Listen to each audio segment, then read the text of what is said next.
Are you planning on bowling your very first bowling tournament? Well, today I'm going to give you a ton of tips, a ton of tricks, and a lot of preparation for you to do before you walk into that bowling center and bowl it for the first time. If you enjoy what we do here, make sure to drop a sub, helps me out a ton, and you get notified every time a new vid goes live. So, you're a bowler and you want to bowl your very first tournament, whether that be a youth tournament, adult tournament, a high school tournament, whatever it may be. You're bowling your first tournament. First of all, congratulations. Welcome to a completely different game of bowling.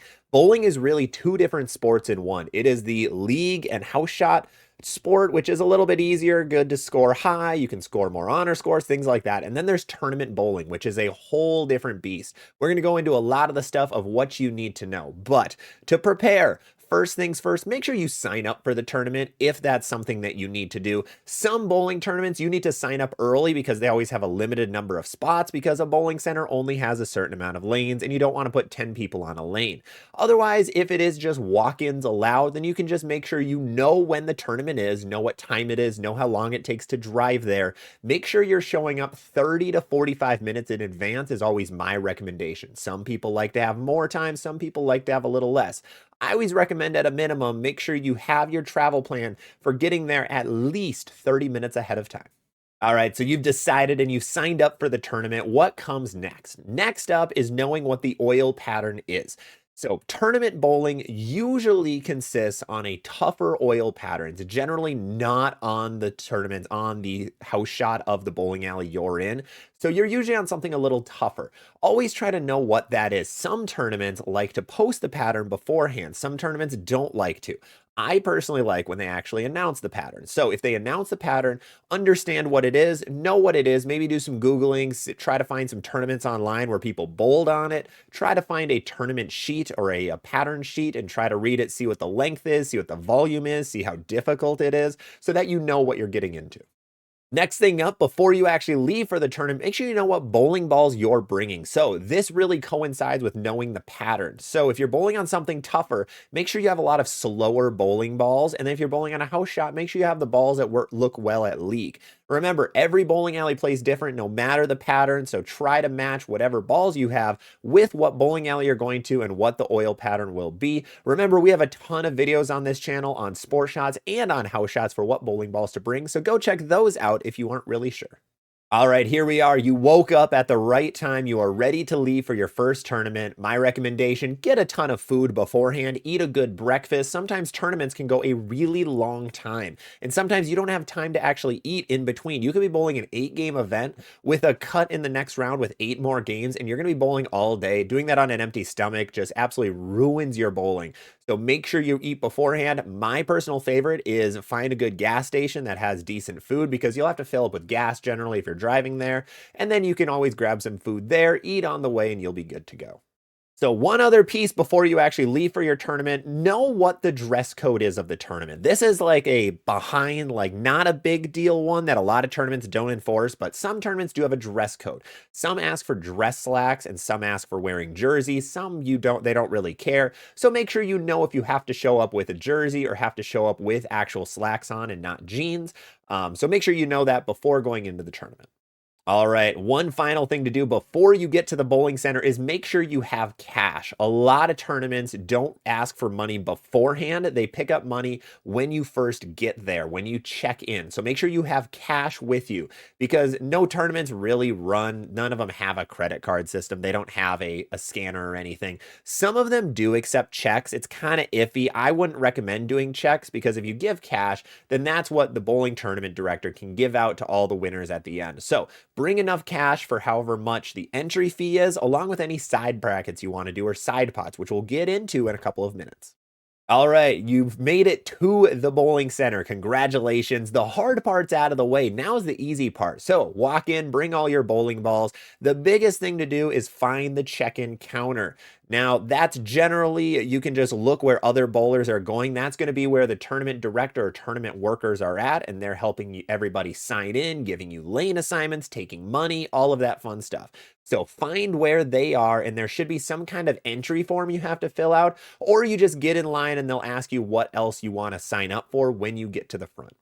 Okay, now's the part of the video that gets very, very fun that I've had a lot of questions about. This is going to be side pots. So when you're going to a bowling tournament, there's generally multiple things going on. There's the tournament itself. So whatever the format is, that is going on. But in the background, there is side action happening. So there's a bunch of other side games you can jump into, you can put money into to try to get more money out. I'm going to try to go through as many that I know about, but please let me know down below in the comments if there's any other side pots that you know of that I don't mention. So the first one we're going to start with is brackets. So in general, most tournaments will run what we call bracket sessions. So for $5, usually, sometimes more or less, you put in $5 and then you get put into an 8-person single elimination bracket. And then every game, you versus whatever opponent you end up randomly drawing will go against each other just on the side. You don't actually usually know who you're going against or anything. And then whoever has the higher score moves on to the semifinal round. And then it happens for another game. And then if you make the finals, you make money back. So these are generally 8-person single elimination brackets, which means there's $40 total in each bracket.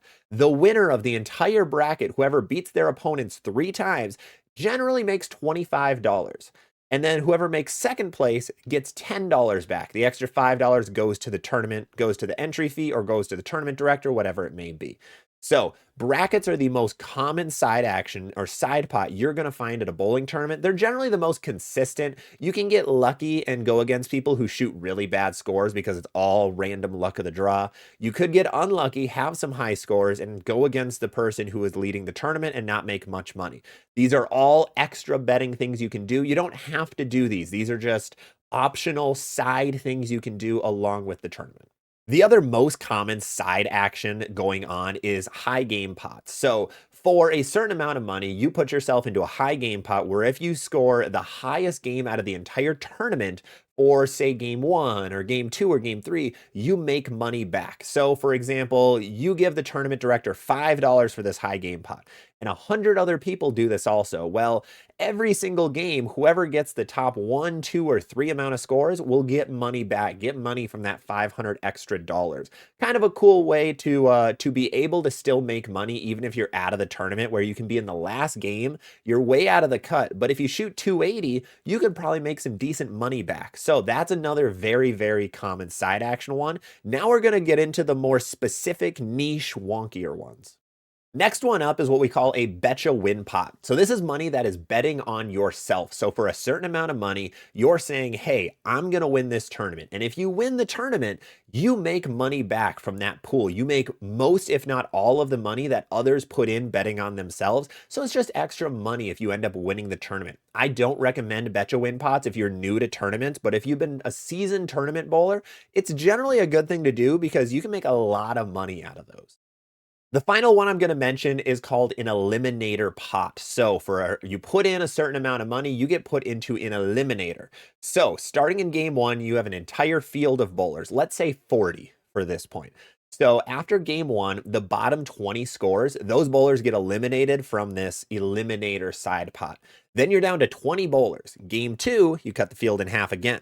Game 3, you cut it in half again until you have a winner, and then that winner gets most of the money in this eliminator, and then the top, say, 5 or 10 end up getting a little bit of money back too. This is a more niche one. You don't see this one all that often, but it is a good one to get into. A little bit easier, and it really emphasizes consistency when bowling and not those crazy high games. So as you can see, every side pot favors one kind of bowler. It either favors someone who's going to have those pop-off games where they do amazing for one game and then drop again, or the bowlers who are very, very consistent. If you're consistent, I recommend brackets and eliminators. If you're one of those bowlers who gets massive games, look towards the high game pots. Congratulations, you have now successfully checked in. You put some money into side pots if you want. You paid for the tournament, and now you are given a lane to start on. So say you have 20 minutes left. The tournament doesn't start yet. The next thing to do, get your bowling balls prepared, put them on the rack, whatever you want to start with. Always start with something like a benchmark ball to see what that reaction is, and then be able to make moves off of it. Then you just wait, get stretched out, get warmed up before everything starts. Then at tournament start time, the lanes will turn on for practice. You'll have generally 10 to 15 minutes of practice time. And then from there, you are in your tournament play. Congratulations, you made it to the start. You made it through all of the hard part. The setting up is the tough part. The bowling is the easy part. So once the lanes turn on, you're good to go. You pick the ball that looks best for you. I always say a phase two, but that's just me. But if you pick your ball that you're starting with, you bowl your first game just like regular league play. You're going left lane, right lane. You're bowling your first game. You finish your game. Let's say you shoot 210. Congratulations. Awesome game. Then you are going to have to make sure that you write your score down. Generally, the tournament director will give you a scorecard or a score sheet of some kind. Because a lot of technology for the lane play isn't very advanced, the computers and the desk can't actually track your score, so you have to write them down yourself. So make sure to write your scores down. If you want to be nice, write down the scores of the other people on your lane too, so that everyone stays together, because the good thing with bowling is you get to know the guys on your lane because you're with them all day long. So make sure to write your scores down. Then you are probably most of the time going to be moving lanes. You're going to be what we call crossing lanes or skipping lanes, moving either right or left to a different pair so that you're not on the same pair of lanes the entire day. That gets a little bit too easy at times. So then make sure you're moving the right way, then just continue with the tournament. And the final piece is once you're all set and done, once you have all of your scores written down, the regular qualifying is concluded. You'll bring your scorecards up to the main tournament director. They'll enter the scores, call out the cut, and then you'll move on from there. If you make it, congratulations. Making a cut on your first tournament is awesome. Then you get to bowl extra bowling. Bonus bowling is what we like to call it. So then you get to bowl extra rounds, and that depends on every kind of tournament. It might be a step ladder, might be match play, might be bracket head-to-head style, could be anything. So then you're moving on, and then at the end of it all, you are done with your very first tournament. And just like that, the day is over. Your first tournament is concluded. Congratulations, you made it through the first one. Stay relaxed during the whole thing, then you are good to go and you're ready to move on to more tournaments.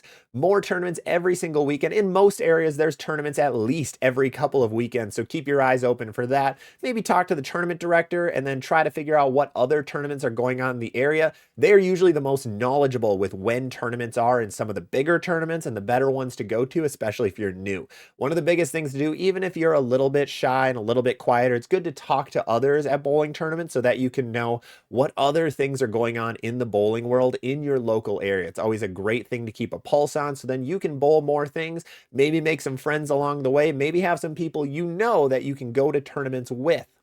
But with all of that, that is going to be everything I have on your very first bowling tournament. I hope you guys enjoyed. If you have questions, please do not hesitate to put them down in the comments below or DM me on any platform. I'm on Instagram, I'm on TikTok. Go send me some DMs on those platforms.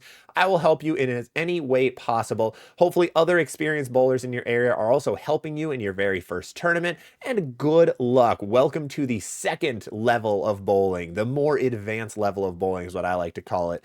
Make sure to like the video if you haven't and subscribe if you haven't also. Helps me out a ton. Otherwise, I will see you on the next one.